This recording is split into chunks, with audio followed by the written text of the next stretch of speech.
Nous sommes le 23 avril 2019. Chers téléspectateurs, mesdames et messieurs, bonjour et bienvenue sur cette plateforme de la télévision Renaissance. C'est le journal en langue française. Tout de suite, les titres. Seul le chef de l'État peut autoriser l'usage des armes. Les menaces de mort du commissaire Jérôme Nibibogora prouvent qu'il a parlé avec l'autorisation de Pierre Nkurunziza. C'est l'analyse de l'ancien sénateur Emmanuel Nkengurutsé que vous suivrez dans cette édition. Les églises construites en matériaux non durables au Burundi sommet de se conformer à la loi. C'est selon le ministre de l'Intérieur, Pascal Barandagidje. Dans le domaine santé, le ministère de la Santé déplore une forte concentration du paludisme, surtout au nord du Burundi, mais rassure sur l'efficacité des mesures prises pour l'endiguer. Voici pour le sommaire. Bienvenue encore une fois dans ce journal, page politique. Pour commencer, la décision d'utiliser les armes est de la compétence du président de la République. Selon la constitution en vigueur au Burundi, le commissaire provincial de Muyinga, Jérôme Nibibogora, ne pouvait pas annoncer publiquement qu'il va tuer à la grenade les membres du CNL. C'est d'après l'analyse de l'ancien sénateur Emmanuel Nkengurutsé. Ce commissaire de police a dit à haute voix ce que les autres autorités murmurent de la bouche à l'oreille. On l'écoute. Celui-là, il a été seulement assez expressif. Il a dit tout ce que tout le monde pratique, du moins au niveau du pouvoir, pratique depuis longtemps.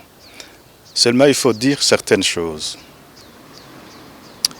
Lorsque lui, il le dit, qu'il va utiliser des armes contre des populations innocentes, parce que il dit on va les tuer parce qu'ils seront en réunion.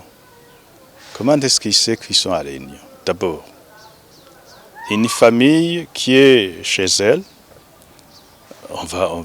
si on n'aime pas le chef de la famille, si c'est un militant engagé du SNL ou dans notre parti qui va s'engager dans les prochaines élections, on va aller attaquer cette famille et dire. C'est pourquoi il a tenu à préciser, même la femme et les enfants ne seront pas épargnés. En réalité, ça veut dire quoi? Alors, ce qu'il faut le lier à son discours, c'est que l'emploi de la force armée est du seul ressort, de la seule compétence du président de la République lorsqu'il s'agit des forces de défense et de sécurité. Ça veut dire donc que quand il accepte qu'il va le faire, il a eu l'autorisation du président de la République. Et là, ce n'est qu'une extériorisation, n'est-ce pas, d'une politique qui se pratique depuis longtemps. Et je voudrais également ajouter, et c'est toujours dans cette constitution, la constitution de 2005, même celle qui a été votée frauduleusement l'année passée, ça reprend les mêmes dispositions.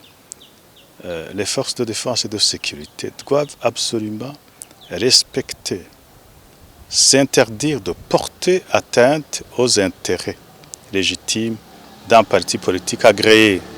Et le CNL, c'est un parti politique agréé. Ces gens-là, en fait, ils établissent, sont en train de construire un État totalitaire où le principe même de toute opposition est à bannir, le principe même. Tout le monde doit absolument adhérer à une idéologie du parti au pouvoir, n'est-ce pas, et chanter le nom du chef de l'État. C'est comme ça ce que ça fait. Voilà la définition du totalitarisme. Et c'est ce qui se fait maintenant au Burundi.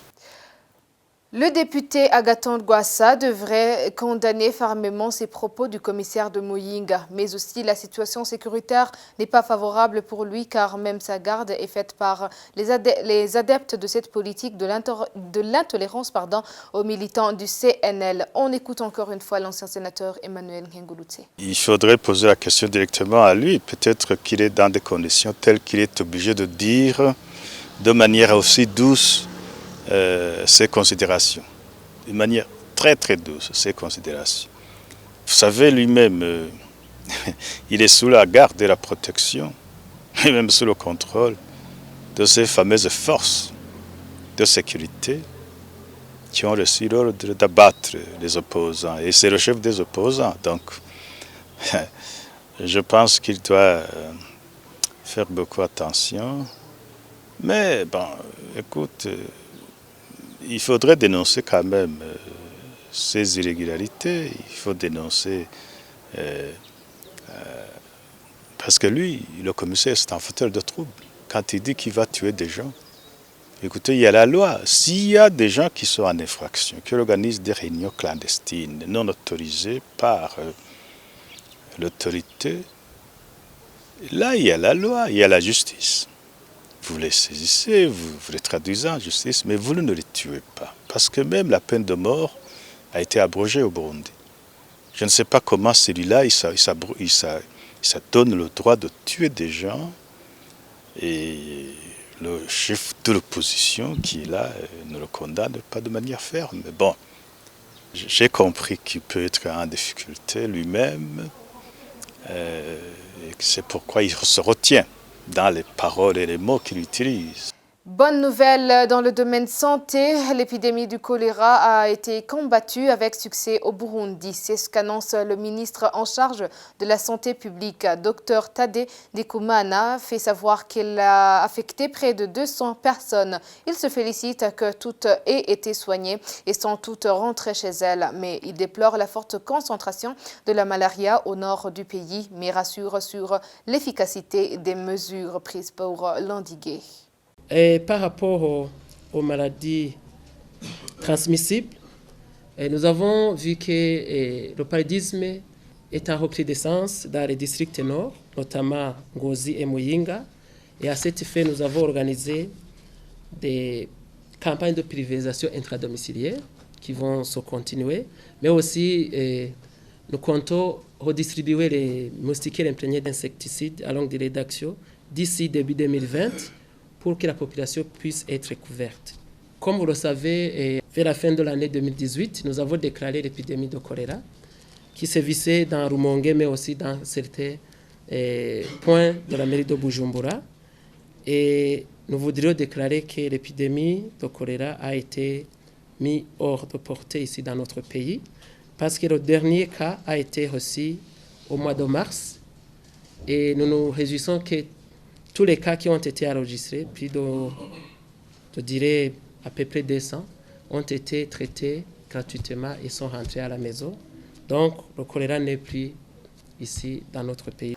Le secteur des ressources naturelles a été depuis longtemps défavorable au Burundi. Il reçoit une part négligeable dans le budget annuel du gouvernement et l'apport de ces dernières dans l'économie du pays reste faible. Cette annonce est de Alain Hanonga, directeur des programmes et des politiques dans Action Aid, à l'occasion d'un atelier pour l'initiative citoyenne pour le développement durable des ressources naturelles. Suivez. Le Burundi est resté longtemps dépendant de l'aide extérieure pour son financement, pour le financement de son développement, et l'environnement n'est pas non plus favorable en raison de la crise internationale et qui n'est pas favorable, mais aussi en raison de la crise financière et au niveau international qui se fait toujours sentir et de la contraction significative de l'aide étrangère au Burundi. L'apport des ressources naturelles dans le budget du pays a toujours été faible. Toutefois, le Burundi s'est concentré ces dernières années sur l'exploitation du secteur minier. De nombreuses études confirment l'existence d'un potentiel important dans son domaine. Plusieurs voix s'élèvent cependant pour déplorer les fraudes et risques d'appropriation des ressources par certains groupes d'exploitants qui échapperaient toujours en partie ou alors en totalité à l'imposition malgré d'énormes efforts de restructuration du secteur par le gouvernement du Burundi, notamment à travers la révision des codes fonciers et miniers. Action Aid du Burundi, Christian Aid et ICED et se sont toujours engagés à prendre une part active dans la mobilisation des ressources intérieures parce qu'elles permettent à l'État de compter sur ses propres efforts et à réduire la dépendance extérieure. Toutefois, tous les acteurs doivent prendre conscience que les ressources naturelles s'épuisent avec le temps et peuvent provoquer des dégradations irréversibles lorsqu'elles sont exploitées sans stratégie de sauvegarde des écosystèmes et sans stratégie de protection de l'environnement.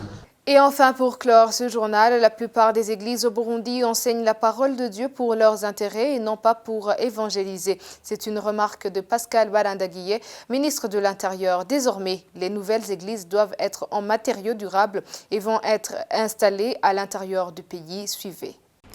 L'analyse est simple. Aujourd'hui, les églises font le business. Et les pasteurs, beaucoup d'ailleurs parmi eux, ont failli à la mission première d'évangéliser, de dire la parole de Dieu. Ils sont derrière les intérêts pécuniaires, les intérêts sectaires. Et c'est ça l'origine de beaucoup de chicaneries, de beaucoup de divisions que l'on voit à gauche et à droite. Quand une église se fonde, lorsqu'ils sont encore pauvres, vous ne verrez jamais la bagarre entre eux. Mais attendez qu'ils soient un peu riches. Ils commencent à s'entre-déchirer. C'est comme ça, on l'a vu dans d'autres églises aussi. Mais tout ce que nous faisons aujourd'hui, c'est de rassembler ces gens, de leur demander de faire un choix clair. S'ils veulent dire la parole de Dieu, autant s'inscrire dans la logique. Et bien entendu, nous avons vu que les églises se multiplient comme des champignons aujourd'hui. Ils poussent comme des champignons. Et à la limite, et plus ils se multiplient, plus le bruit est grand. Et ça nous cause énormément d'ennuis aujourd'hui. Nous avons pris une mesure de limiter les églises qui se fondent. Et surtout que avoir les conditions dans lesquelles ces églises se fondent, elles ne remplissent même pas les normes. Vous verrez que certaines travaillent dans des huttes, donc construites à roseaux, ainsi de suite. On a demandé à ce genre d'église de détruire ces paillotes en dehors à mois. Sinon, au mois de juin, on va faire ce travail par nous-mêmes. Notre mesure, c'est qu'une nouvelle église qui se fonde doit nous montrer une maison en matériaux durables. Deuxièmement, de nouvelles églises vont s'installer à l'intérieur du pays. Et de cette façon, on va voir si réellement ils ont une mission, une vocation de dire la parole de Dieu. Eh bien, c'est par ici que prend fin ce journal. Merci de nous avoir suivis. À la prochaine édition.